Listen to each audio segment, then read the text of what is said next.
Hi ನಮಸ್ತೆ. ಆಹಾರ ಬುತ್ತಿಗೆ ಸ್ವಾಗತ. ಇವತ್ತು ನಾನು ಅಗಸೆ ಕಾಳಿಂದ ನಾನು ಚಟ್ನಿ ಪುಡಿ ಮಾಡಿ ತೋರಿಸ್ತೀನಿ ಬನ್ನಿ. ಈ ಅಗಸೆ ಅನ್ನೋದು ತುಂಬ ಆರೋಗ್ಯಕ್ಕೆ ಒಳ್ಳೆಯದು. ಈ ಚಟ್ನಿ ಪುಡಿ ಮಾಡಿ ತಿಂದರೆ ತುಂಬ ಆರೋಗ್ಯಕ್ಕೆ ಒಳ್ಳೆಯದು. ಮಕ್ಕಳಿಗಂತೂ ಡೈಲಿ ಮೊಸರು ಚಟ್ನಿ ಪುಡಿ ಹಾಕ್ಕೊಟ್ರಂತೂ ಖುಷಿಯಾಗಿ ತಿನ್ಕೊತಾರೆ. ಆದರೆ ಇದು ಏನು ಬೆನಿಫಿಟ್ ಅಂದರೆ ಇದು ಕೊಲೆಸ್ಟ್ರಾಲ್ ಕಡಿಮೆ ಮಾಡುತ್ತೆ, ದಪ್ಪ ಇರೋರು ಸಣ್ಣ ಆಗ್ತಾರೆ. ಇದೆಲ್ಲದಕ್ಕೂ ತುಂಬ ಆರೋಗ್ಯಕರವಾಗಿದ್ದು ಅಗಸೆ ಪೌಡ್ರ್ ಮಾಡೋದು. ಇದು ಅಗಸೆ ಅಂತ ಅಂಗಡಿಯಲ್ಲೆಲ್ಲ ಸಿಗುತ್ತೆ. ನಾನು ಇವಾಗ ಒಂದು 1/4 kg ಅಗಸೆ ತೊಗೊಂಡಿದ್ದೀನಿ. ಇದನ್ನು ಹೇಗೆ ಮಾಡೋದಂತ ನಾನು ನಿಮಗೆ ತೋರಿಸ್ತೀನಿ ಬನ್ನಿ. ಇದಕ್ಕೆ ಬೇಕಾಗಿರೋ ಸಾಮಗ್ರಿಗಳು: ಸ್ವಲ್ಪ ಬೆಲ್ಲ, 1-2 ಗೆಡ್ಡೆ ಬೆಳ್ಳುಳ್ಳಿ, ಸ್ವಲ್ಪ ಬೇಡಿಗೆ ಮೆಣಸಿನ್ಕಾಯಿ, ಸ್ವಲ್ಪ ಖಾರಕ್ಕೆ ಖಾರದ ಮೆಣಸಿನ್ಕಾಯಿ ಗುಂಟೂರು. ಇದನ್ನು ಇವಾಗ ನಾವು ಅಗಸೆ ತೊಗೊಂಡು ಇದನ್ನು ಹುರ್ಕೊಂಬರೋಣ ಬನ್ನಿ. ಹುರಿದ್ಬಿಟ್ಟು ಚಟ್ನಿ ಮಾಡೋದ್ರಿಂದ ತುಂಬ ಚೆನ್ನಾಗಿರುತ್ತೆ. ಇವಾಗ ಚೆನ್ನಾಗಿ ಇದನ್ನು ಹುರಿದು ನಾವೆಲ್ಲ ಪೌಡ್ರ್ ಮಾಡಿ ನಿಮಗೆ ತೋರಿಸ್ತೀನಿ ನೋಡಿ. ಇವಾಗ ಒಂದು ಬಾಣಲಿ ಇಟ್ಕೋಬೇಕು. ಬಾಣಲಿ ಇಟ್ಕೊಂಡ್ಬಿಟ್ಟು ನಾವು ಅಗಸೆ ಹುರ್ಕೋಬೇಕು. ಚೆನ್ನಾಗಿ ಅದು ಅಗಸೆ ಹುರಿದ್ಬಿಟ್ಟು ಚಟ್ನಿ ಮಾಡಿದರೆ ತುಂಬ ಚೆನ್ನಾಗಿರುತ್ತೆ. ಹಸಿ ಮಾತ್ರ ಮಾಡೋಕ್ಕೆ ಹೋಗಬೇಡಿ, ಯಾಕಂದರೆ ನೀಟಾಗಿ ಇದನ್ನು ಮರಕ್ಕೆ ಹಾಕ್ಬಿಟ್ಟು ಕ್ಲೀನಾಗಿ ಇದನ್ನು ನೋಡಿಬಿಟ್ಟು ಕಲ್ಲು ಮಣ್ಣು ಇರುತ್ತೆ ಚೆನ್ನಾಗಿ ತೂರಿ ಕೇರಿಬಿಟ್ಟು ಇದನ್ನು ಸಖತ್ತಾಗಿ ಕ್ಲೀನ್ ಮಾಡಬೇಕು. ಯಾಕಂದರೆ ಹಾಗೆ ಅಂಗಡಿಯಿಂದ ತಂದುಬಿಟ್ಟು ನಾವು ಹಾಗೆ ಮಾಡೋದಲ್ಲ. ಇದನ್ನು ಇವಾಗ ಚೆನ್ನಾಗಿ ಹುರ್ಕೋಬೇಕು. ಸ್ವಲ್ಪ ನಿಧಾನ ಉರಿ ಇಟ್ಬಿಟ್ಟು ನೀವು ಹುರಿಬೇಕು, ಯಾಕಂದ್ರೆ ಚಟಪಟ ಅಂತ ಸಿಡಿದು ಮನೆಯಲ್ಲಾಗುತ್ತೆ. ಲಾಸ್ಟ್ ಸಿಡಿಯೋ ಟೈಮ್ ಬಂದಾಗ ಸ್ವಲ್ಪ ಪ್ಲೇಟ್ ಮುಚ್ಚಬೇಕು. ಇದು ತುಂಬ ಚೆನ್ನಾಗಿ ಹುರ್ಕೋಬೇಕಿದು. ಹಸಿ ಬಿಸಿ ಹುರ್ಕೋಬಾರ್ದು. ಹಸಿ ಬಿಸಿ ಹುರ್ಕೊಂಡ್ರೆ ಚಟ್ನಿ ಪುಡಿ ಅಷ್ಟು ಚೆನ್ನಾಗಾಗಲ್ಲ, ಟೇಸ್ಟು ಆಗಲ್ಲ.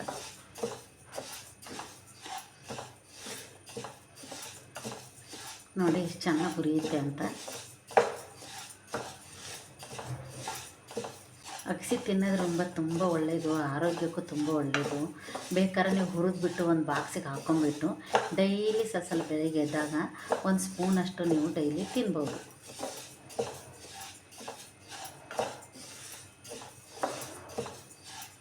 ನೋಡಿ ಇವಾಗ ಫುಲ್ಲು ಇದನ್ನೆಲ್ಲ ನಾನು ಇವಾಗ ಹುರಿತೀನಿ ಬನ್ನಿ.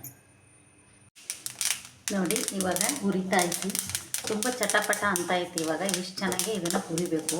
ಚಟಪಟ ಅಂತ ಸಿಡಿ ಟೈಮ್ ಬಂದಾಗೆ ಒಂದು ಪ್ಲೇಟ್ ಮುಚ್ಚಿಬಿಡ್ಬೇಕು.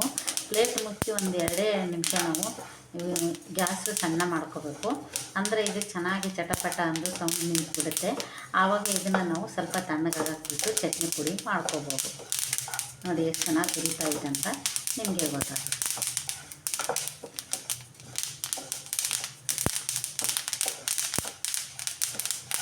ನೋಡಿ ಈ ಥರ ಹುರಿದಾಗೆ ಇದು ಸಿಡಿ ಟೈಮ್ ಬಂದಾಗೆ ನಾವು ನಿಮಗೆ ಸ್ವಲ್ಪ ಮುಚ್ಚಳ ಮುಚ್ಚಬೇಕು.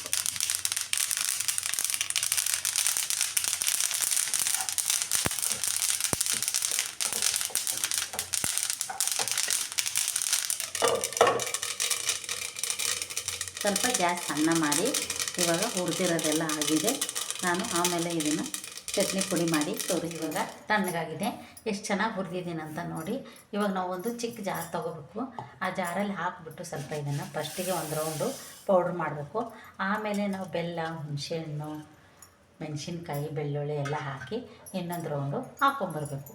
ಇವಾಗ ಇದನ್ನು ನಾನು ಒಂದು ರೌಂಡು ಹಾಕ್ಕೊಂಬರ್ತೀನಿ ಬನ್ನಿ. ನೋಡಿ ಇವಾಗ ಮೆಣಸಿನ್ಕಾಯಿ ಇತ್ತಲ್ಲ, ಇದನ್ನು ಹಾಕೊಳ್ಳೋಣ. ಇದಕ್ಕೆ ಮೆಣಸಿನ್ಕಾಯಿ, ಒಣ ಮೆಣಸಿನ್ಕಾಯಿ, ಸ್ವಲ್ಪ ಹುಣಸೆಹಣ್ಣು, ಬೆಳ್ಳುಳ್ಳಿ. ನೋಡಿ ಜಾಸ್ತಿ ಸ್ವಲ್ಪ ಬೆಳ್ಳುಳ್ಳಿ ಹಾಕ್ಕೋಬೇಕು. ಬೆಳ್ಳುಳ್ಳಿ ಹಾಕೋದ್ರಿಂದ ತುಂಬ ಚೆನ್ನಾಗಿರುತ್ತೆ. ಇವಾಗ ನಾವು ಬೆಲ್ಲ ಹಾಕ್ಕೊಳ್ಳೋಣ. ನೋಡಿ ಇವಾಗ ರುಚಿಗೆ ತಕ್ಕಷ್ಟು ಸ್ವಲ್ಪ ಉಪ್ಪು, ಬೆಲ್ಲ ಹಾಕ್ಕೊಂಡು ಸ್ವಲ್ಪ ಹಿಂಗೆ ಹಾಕ್ಕೋಬೇಕು. ನೋಡಿ 1 ಸ್ಪೂನ್ ಆಗೋಷ್ಟು ನಾನು ಉಪ್ಪು ಹಾಕ್ತಾಯಿದ್ದೀನಿ. ಇವಾಗ ಅರ್ಧ ಸ್ಪೂನ್ ಆಗೋಷ್ಟು ಹಿಂಗೆ ಹಾಕ್ಕೊಳ್ಳೋಣ. ಹಿಂಗೆ ಹಾಕ್ಕೊಂಡ್ಬಿಟ್ಟು ಇದನ್ನು ಒಂದು ಸತಿ ನಾವು ಇನ್ನೊಂದು ರೌಂಡು ಇದನ್ನು ತಿರುಗಿಸ್ಕೊಂಬರೋಣ ಬನ್ನಿ. ನೋಡಿ ಇವಾಗ ನಾನು ಇದನ್ನು ಪೇಸ್ಟ್ ಮಾಡ್ಕೊಂಬಂದಿದ್ದೀನಿ. ಇದಕ್ಕೆ ಬೆಲ್ಲ, ಹುಣಸೆಹಣ್ಣು, ಉಪ್ಪು, ಖಾರ ಎಲ್ಲ ನೋಡ್ಕೊಂಬಿಟ್ಟು ನೀವು ಬೇಕಂದರೆ ಖಾರ ಕಡಿಮೆ ಇದ್ದರೆ ಸ್ವಲ್ಪ ಖಾರ ಹಾಕ್ಕೋಬೋದು. ಎಷ್ಟು ಚೆನ್ನಾಗಾಗಿದೆ ಅಂತ ನೀವೇ ನೋಡಿ.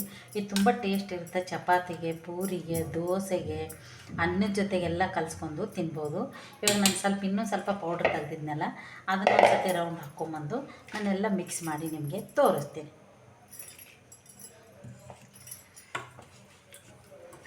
ನೋಡಿ ಈ ಥರ ಎಲ್ಲ ತೆಗೆದುಬಿಟ್ಟು ನಾವು ಇನ್ನೊಂದು ಸ್ವಲ್ಪ ನಾನು ಪೌಡ್ರ್ ಇತ್ತಲ್ಲ, ಆ ಪೌಡ್ರ್ ಇದ್ರಾಗೆ ಹಾಕಿಬಿಟ್ಟು ನಾನು ಇನ್ನೊಂದು ರೌಂಡು ಇದನ್ನೇ ಹಾಕ್ಕೊಂಬರ್ತೀನಿ. ಇನ್ನೊಂದು ರೌಂಡು ಹಾಕ್ಕೊಂಬರೋಣ ಬನ್ನಿ. ನೋಡಿ ನಾನು ಎಲ್ಲನೂ ಜಾರಿಂದ ಇನ್ನೊಂದು ಸತಿ ಹಾಕ್ಕೊಂಬಂದು ತೆಗೆದಿದ್ದೀನಿ. ಇವಾಗ ಇದನ್ನು ಮಿಕ್ಸ್ ಮಾಡಿ ನಿಮಗೆ ತೋರಿಸ್ತಾ ಇದ್ದೀನಿ. ಈ ಥರ ಅಗಸೆಯಿಂದ ಒಂದು ಚಟ್ನಿ ಪುಡಿ ನೀವು ಮಾಡ್ಕೊಂಡು ತಿಂದರೆ ತುಂಬ ಚೆನ್ನಾಗಿರುತ್ತೆ, ತುಂಬ ರುಚಿಯಾಗಿರುತ್ತೆ. ಇದು ಜೋಳದ ರೊಟ್ಟಿಗಂತರ ಇನ್ನೂ ಸೂಪರಾಗಿರುತ್ತೆ. ಈ ಥರ ಚಟ್ನಿ ಪುಡಿ ನೀವು ಮಾಡ್ಕೊಂಡು ತಿಂದು ನೋಡಿ ಟೇಸ್ಟ್ ಹೇಗಂತ ನಿಮಗೆ ಗೊತ್ತಾಗುತ್ತೆ. ಅಗಸೆದು ಚಟ್ನಿ ಪುಡಿ ಇಷ್ಟ ಆದಲ್ಲಿ ಲೈಕ್ ಮಾಡಿ, ಶೇರ್ ಮಾಡಿ, ಸಬ್ಸ್ಕ್ರೈಬ್ ಮಾಡಿ. ನಮಸ್ತೆ.